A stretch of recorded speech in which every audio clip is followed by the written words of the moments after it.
राम राम बहन भाइयों माताओं, ज्ञान कहानी 99 में आप सबका स्वागत है। श्रीमद् भागवत महापुराण द्वितीय स्कंद का चौथा दिन हमने तीसरे दिन सुना। हम सब मिलके चलो सुनते हैं। तीसरे दिन हमने सुना कि माया की दो शक्तियां हैं, आवरण शक्ति और विक्षेप शक्ति। माया की शक्ति को कोई नहीं जान सकता, ये जगत का भास कराती है। ईश्वरी जगत में है तो हमें ईश्वर का भास करना है।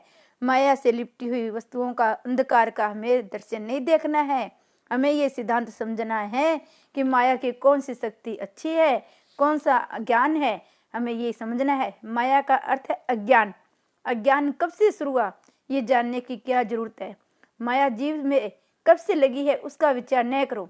उसका पार कोई भी नहीं पा सकता। कब विस्मरण हुआ, ये कहा नहीं जा सकता। उसी तरह अज्ञान का कब आरंभ हुआ, ये भी नहीं कहा जा सकता। पर अज्ञान का तंतकालिक विनाश करना जरूरी है। यह कपड़ों पर दाग लग जाए तो वह कैसे लगा, किस जगह लगा, कौन सी स्याही होगी आदि का विचार करने की अपेक्षा उस दाग को तुरंत दूर करना ही हितवा है।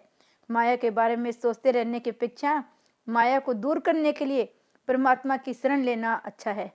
माया का दर्शन करने को सुदामा की इच्छा होने पर उन्होंने श्री कृष्ण से कहा कि आपकी माया का मैं दर्शन करना चाहता हूँ, वह कैसी होती है। श्री कृष्ण जी ने कहा, समय आने पर उसका दर्शन कराऊंगा। चलो पहले हम गोमती में स्नान कर ले।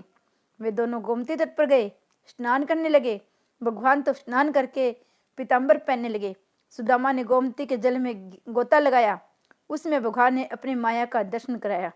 सुदामा को लगा कि गोमती में बाढ़ आ गई है, वे उसमें बहे जा रहे हैं। उन्होंने एक घाट का आसरा लिया। घूमते फिरते वे एक गांव के पास आए। वहां एक अतिथि ने उनके गले में फूल माला पहनाई। लोगों ने सुदामा से कहा, हमारे देश के राजा की मृत्यु हो गई है। इस गांव का नियम है, पहले राजा की मृत्यु के बाद अतिथि जिसको माला पहनाएगी वही राजा हो, इसलिए आप हमारे देश के राजा हो। सुदामा राजा बन गए। एक राजकन्या के साथ उनका विवाह भी हो गया। 12 वर्ष के दाम्पत्य जीवन में 2 पुत्र भी उत्पन्न हो गए। फिर एक दिन बीमार होने से रानी की मृत्यु हो गई। सुदामा दुख से रोने लगे क्योंकि वे रानी सुंदर और सुशील थी। लोगों ने सुदामा से कहा, मत रो, हमारी मायापुरी का नियम है, आपकी पत्नी जहाँ गई है वहाँ आप भी भेजे जाएंगे। पत्नी की चिंता में आपको भी प्रवेश करना होगा। हाँ, अब सुदामा ने पत्नी का रोना बंद कर दिया और वे अपना रोना रोने लगे। हाय, अब मेरा क्या होगा। उन्होंने लोगों से कहा, मैं तो परदेसी हूँ, आपके गांव का कानून मुझ पर नहीं लग सकता। मुझे एक बार स्नान संध्या करने दो, फिर चाहे मुझे जला देना। स्नान करने गए तो 4 पुरुष निगरानी करने लगे कि सुदामा कहीं भाग न जाए। सुदामा खूब डर गए। घबराहट के मारे वे परमेश्वर को याद करने लगे। वे रोते हुए नदी से बाहर निकल आए। उसमें भगवान को तट पर खड़े हुए पीताम्बर पहन रहे थे। भगवान ने पूछा, तुम क्यों रो रहे हो। सुदामा ने कहा, वह सब कहाँ चला गया, ये सब क्या है, मेरी समझ में तो कुछ नहीं आता। भगवान ने कहा, यही मेरी माया है। मेरे बिना जो आभास होता है वह मेरी माया है। माया का अर्थ है विस्मरण। मां निषेधात्मक है और यहाँ अकारात्मक। इस प्रकार जो न हो उसे दिखाए वह माया है। माया के 3 प्रकार है। प्रथम एक स्वमोहिका, द्वितीय संयोजन मोहिका, तृतीय विमोचन मोहिका। जो स्तंत ब्रह्म दृष्टि रखता है उसे माया पकड़ नहीं सकती। माया जीव से लगे हुए है, ये सिद्धांत तत्व दृष्टि से सच्चा नहीं है। माया नर्तकी है, वह सबको नचाती है। नर्तकी माया के मोह से छूटना है तो नर्तकी शब्द को उल्ट दो और तब होगा कीर्तन। कीर्तन करोगे तो माया छूटेगी। कीर्तन भक्ति में हर एक इंद्रियों का काम मिलता है, इसलिए महापुरुषों ने कीर्तन भक्ति को श्रेष्ठ माना है। माया का पार पाने के लिए माया जिसकी दासी है उसे मायापति परमात्मा को पाने का प्रयत्न करो। माया की पीड़ा से मुक्ति पाना चाहते हो, माधव राय की शरण में जाओ। मामे ये प्रध्यंते त्रंतिते, मुझे जो बचते हैं वो इस दुस्तर माया अथवा संसार को पार कर जाते हैं। तस्मात् सर्वात्मना राजन हरि सर्वंता सर्वदा, स्रोत वे कीर्तितवश्य समर्थ वे भगवान नाम। राजन, इसलिए मनुष्य को चाहिए वह हर किसी स्थान में, हर किसी समय अपनी संपूर्णता शक्ति से भगवान श्री हरि का श्रवण, कीर्तन और स्मरण करता रहे। माया की अधिक चर्चा न करे। ब्रह्मा जी ने नारद जी को ऐसी आज्ञा दी कि माया जिनकी दासी है, ऐसे मायापति परमात्मा के चरणों का आसरा लेकर प्रभु भक्ति बढ़े उस तरह से इस सिद्धांत का प्रचार करो। नारद जी ने वह उपदेश व्यास जी को दिया। व्यास जी ने उन 4 श्लोकों को आधार पर हजारों श्लोकों को भगवत शास्त्र रचा। हरे राम राम राम हरे हरे, हरे कृष्ण कृष्ण कृष्ण हरे हरे रे। आत्मा को ये शरीर बंधन में रखता है। शरीर जड़ है, आत्म चेतन है, किंतु जड़ चेतन की ग्रंथि असत्य है, गलत है, क्योंकि चेतन को जड़ वस्तु किस प्रकार बांध सकती है। ये ग्रंथि असत्य होने पर भी जिस तरह स्वप्न में हमें रुलाती है, वैसे ये हमें रुलाती है। तात्विक दृष्टि से देखे तो हम ये नहीं समझ सकते, नहीं कह सकते कि जड़ शरीर चेतन आत्मा को बांध कर रख सकता है। चेतन आत्मा को जड़ शरीर बंधन से नहीं रख सकता। आत्मा शरीर से भिन्न है, ये बात सभी जानते हैं, किंतु इसका अनुभव बहुत कम लोग कर पाते हैं। सुखदेव जी कहते हैं, राजन, तुम जो प्रश्न करते हो वैसे ही प्रश्न विदुर जी ने मंत्री जी से पूछे थे। ये विदुर जी ऐसे हैं कि आमंत्रण के बिना भगवान उनके घर गए थे। परीक्षित ने कहा, विदुर जी और मंत्री जी का मिलन कब हुआ, वह मुझे बताइए। सुखदेव जी कहते हैं, आमंत्रण पाए बिना ही भगवान विदुर जी के घर गए थे। उस प्रसंग की बात पहले बता दूं। धृतराष्ट्र ने पांडवों को लाक्षागृह में जला देने का प्रयत्न किया था। विदुर जी ने धृतराष्ट्र को उपदेश दिया, किंतु उसका धृतराष्ट्र पर कुछ भी असर नहीं हुआ। विदुर जी ने सोचा, ये धृतराष्ट्र दुष्ट है, उसके कुसंग से मेरी बुद्धि भी भ्रष्ट हो जाएगी। फिर भी उन्होंने उसको कई बार उपदेश दिया, किंतु धृतराष्ट्र ने एक भी न सुनी, तो विदुर जी ने उसके घर को ही छोड़ दिया। विदुर जी अपनी पत्नी सुलभा के साथ समृद्ध घर का त्याग करके वन में चले गए। वनवास में बिना जीवन में सुवास नहीं आ सकता, इसलिए तो पांडवों ने और भगवान रामचंद्र जी ने भी वनवास किया था। विदुर जी तो पहले से तपस्वी सा जीवन बिताते थे, भगवान का कीर्तन करते थे, इसलिए दुर्योधन के 56 भोगों को छोड़कर श्री कृष्ण जी ने विदुर जी के घर भाजी का प्राचन किया था। विदुर और सुलभा वन में नदी के किनारे कुटिया बनाकर रहने लगे, तपस्या करने लगे। वे हर रोज 3 घंटे कृष्ण कथा, 3 घंटे कृष्ण सेवा, 3 घंटे प्रभु का ध्यान, 3 घंटे प्रभु का कीर्तन, 3 घंटे प्रभु की सेवा करने लगे। 12 वर्ष तक वे इस प्रकार भगवान की आराधना करते रहे। मन को संत सत्कर्म में लगाए रखो, मन निठल्ला होकर पाप करेगा। भगवान का वे कीर्तन करते थे, भूख लगने पर भाजी खाते थे।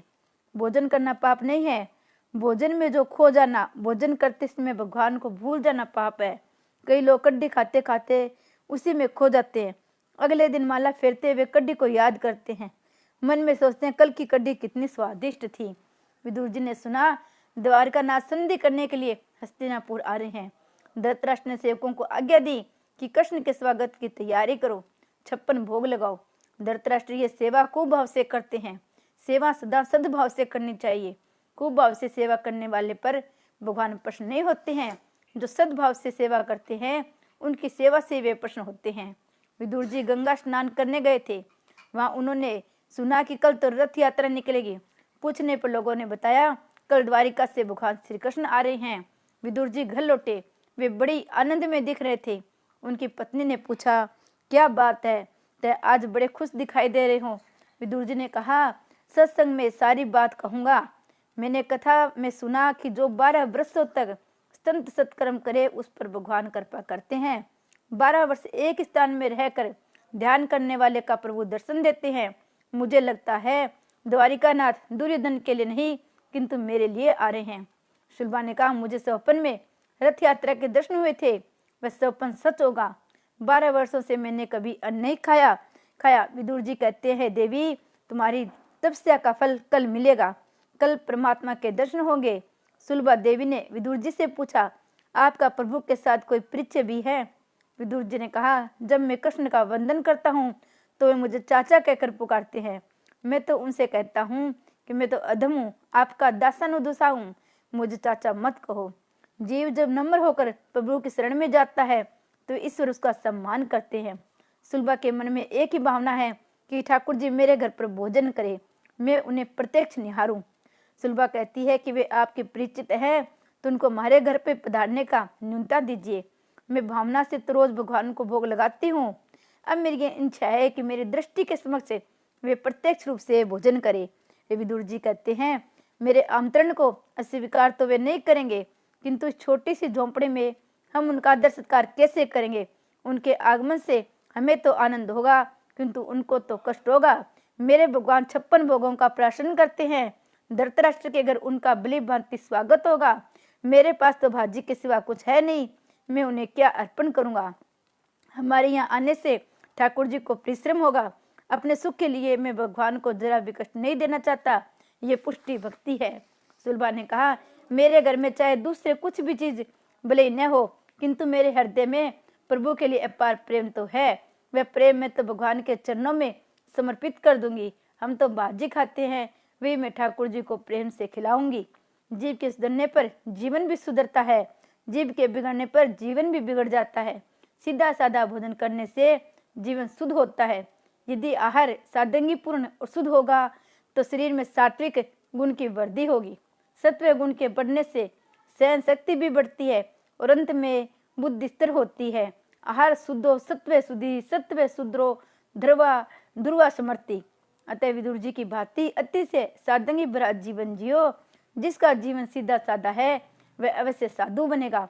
सुलभ ने कहा, मैं गरीब हूँ तो क्या हुआ, गरीब होना कोई अपराध है क्या। आपने कथा में कई बार कहा है कि प्रभु प्यार के भूखे हैं, भगवान गरीबों से अधिक प्यार करते हैं। विदुर जी ने कहा, भगवान राज प्रसाद में जाएंगे तो वहाँ सुख से रहेंगे, मेरे घर में उनको कष्ट होगा, इसलिए मैं भगवान को यहाँ नहीं लाना चाहता। देवी, हमारे अंदर कुछ पाप अभी बाकी है, मैं तुम्हें कल कृष्ण दर्शन के लाने के लिए ले जाऊंगा, किंतु ठाकुर जी अपने घर आए ऐसी आशा अभी मत करो। वे बाद में कभी हमारे यहाँ आएंगे अवश्य, पर कल नहीं। वैष्णव इस आशा के सहारे ही जीता है कि मेरे प्रभु आज नहीं तो 5-10 वर्षों के बाद कभी तो आएंगे ही, नहीं तो कम से कम मेरे जीवन के अंत काल में तो आएंगे ही। सुलभा सोचती है, पति संकोचवश आमंत्रण नहीं दे रहे हैं, किंतु मैं तो मन से आमंत्रण करूंगी। अगले दिन विदुर और सुलभा बालकृष्ण की सेवा करते हैं। बालकृष्ण सिमत कर रहे हैं। विदुर और सुलभा भगवान की प्रार्थना करते हैं। रथ यात्रा के समय मार्ग में इकट्ठे हुए ब्राह्मण वर्णों के द्वारा की गई स्तुति को सुनकर हर कदम के साथ जो द्रवित हो रहे हैं, वे दया के सागर अखिल ब्रह्मांड के बंधु समुद्र पर कृपा करने हेतु उसके तट पर निवास करने वाले श्री जगन्नाथ स्वामी सदा मेरे नेत्रों के सम्मुख रहे। हमेशा रथ रूढ़ द्वारिका नाथ के दर्शन करो। भगवान रथ में बैठकर जा रहे हैं। जब तक जीव शुद्ध नहीं होता तब तक परमात्मा उसे आंख नहीं मिलती। जब 4 आंखें एक न हो तब तक दर्शन में आनंद नहीं मिलता। विदुर और सुलभा भी रथ देख रही हैं। विदुर जी सोचते हैं, मेरे ऐसे तो पात्रता नहीं है, भगवान मेरे घर आए किंतु एक नजर मुझे देखे तक नहीं। मैं पापी हूँ, किंतु मेरे भगवान तो पापी के उद्धारक है, पतित पावन है। उनके लिए मैंने सभी विषयों का त्याग कर दिया है। नाथ, आपके लिए मैंने क्या क्या न सहा। 12 वर्षों से मैंने अन्न नहीं खाया, क्या भगवान मेरी ओर एक दृष्टि भी नहीं करेंगे? कृपा कीजिए। हजारों जन्मों से मैं आपसे जुदा रहा हूँ, आप हमारी शरण में आया हूँ। मैं लोगों की भीड़ में से रथ आगे बढ़ रहा था, प्रभु की आंखें तो नीचे की ओर देख रही थी। विदुर सुलभा ने दर्शन किए। श्री कृष्ण जी ने विदुर चाचा को देखा। विदुर कृतार्थ हो गई। चलो मेरी ओर भी भगवान ने दृष्टि डाली। भगवान का दिल भी भर आया, दृष्टि प्रेम से आदर हो गई। भगवान ने सोचा, मेरे विदुर न जाने कब से मेरी प्रतीक्षा करे हैं। सुलभा को लगा मेरे प्रभु मेरी ओर देख रही हंस रहे थे। मेरे प्रभु ने मेरी ओर देखा। भगवान जानते हैं मैं विदुर की पत्नी हूँ, इसलिए उन्होंने मुझ पर दृष्टिपात किया है। प्रभु ने दृष्टि से ही विदुर जी से कहा, मैं आपके घर जाऊंगा, किंतु अति आनंद में डूबे हुए सुलभा विदुर जी भगवान का संकेत समझ नहीं पाए। कृष्ण हस्तिनापुर गए। वहां धृतराष्ट्र और दुर्योधन प्रभु के स्वागत के लिए 1 महीने से तैयारी कर रहे थे। प्रभु का आगमन हुआ। प्रभु ने धृतराष्ट्र दुर्योधन को बताया कि मैं द्वारिका के राजा की हैसियत से नहीं अपितु पांडवों का दूत बनकर आया हूँ। पांडवों का नाम सुनते ही दुर्योधन ने भगवान का अपमान कर दिया। दुष्ट दुर्योधन ने भगवान का अपमान करते हुए कहा, भीख मांगने से राज्य नहीं मिलता, सुई की नोक रखी जा सके उतनी भूमि में पांडवों को नहीं दूंगा, मैं युद्ध के लिए तैयार हूँ। उसने श्री कृष्ण की एक न मानी। संधि कराने का प्रयत्न श्री कृष्ण असफल रहे। धृतराष्ट्र ने भगवान से कहा, इन भाइयों के झगड़े से आप दूर ही रहे, आपके लिए 56 भोग तैयार है, आराम से भोजन कीजिए। श्री कृष्ण ने कहा, मैं तुम्हारे घर का अन्न खाने से मेरी भी बुद्धि भ्रष्ट हो जाएगी। पापी के घर का अन्न खाने से किसी भी व्यक्ति की बुद्धि भ्रष्ट हो सकती है। 56 प्रकार की खाद्य वस्तुएं भगवान के लिए तैयार की गई थी, किंतु फिर भी उन्होंने खाने से इनकार कर दिया। अन्य राजाओं ने आशा की कि कृष्ण उनके घर भोजन करेंगे, किंतु कृष्ण ने तो उनकी और सभी ब्राह्मणों को निराश कर दिया। द्रोणाचार्य ने तब पूछा, आप सभी के आमंत्रण से इनकार कर रहे हैं तो फिर कहाँ जाएंगे? भोजन का समय हो गया है, कहीं न कहीं भोजन तो करना ही पड़ेगा। यदि दुर्योधन के यहाँ भोजन न करने से आपको कोई इतराज है तो आप मेरे घर चलिए। भगवान ने उनको भी इनकार कर दिया। कहा, मेरा एक भगत गंगा के किनारे रहता है, मैं उसी के घर जाऊंगा। द्रोणाचार्य समझ गए, हम वेद शास्त्र संपन्न ब्राह्मण आज हार गए। धन्य है विदुर जी। भगवान ने सोचा, विदुर जी दीर्घ काल से मेरी प्रतीक्षा कर रहे हैं तो मैं आज उनके पास से चला जाऊं। इस तरह विदुर जी सोच रहे हैं, मैं अभी तक अपात्र रह गया, अतः भगवान मेरे घर नहीं आते। आसुलबा का हृदय भी बड़ी कातरता से आदरता से सेवा कर रहा है।